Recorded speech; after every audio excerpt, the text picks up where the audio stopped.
Heto na ang NBA Rasyon. Marami mga issue at tanong ang ipinukol kay LeBron James sa pag-guest nito sa podcast ni Pat McAfee kaninang umaga at isa dyan ay ang retirement.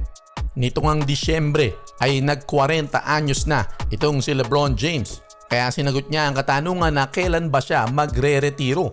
Ayon kay LeBron ay obvious naman daw na nando na siya sa kabilang side, ibig sabihin doon sa mas matandang side kaysa ron sa pabata.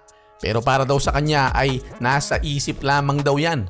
Hinahayaan lamang daw niya na iproseso ng kanyang kaisipan na pag dumating na sa punto na hindi niya na kaya na pumunta ng 5 hours in advance para sa isang laban o kaya ay parang ayaw niya nang mag-training o ayaw niya nang pag-aralan ang mga scouting report. Pag humantong na raw sa ganun, alam daw niya sa kanyang sarili na tapos na siya at kaya niya raw sabihin agad yun.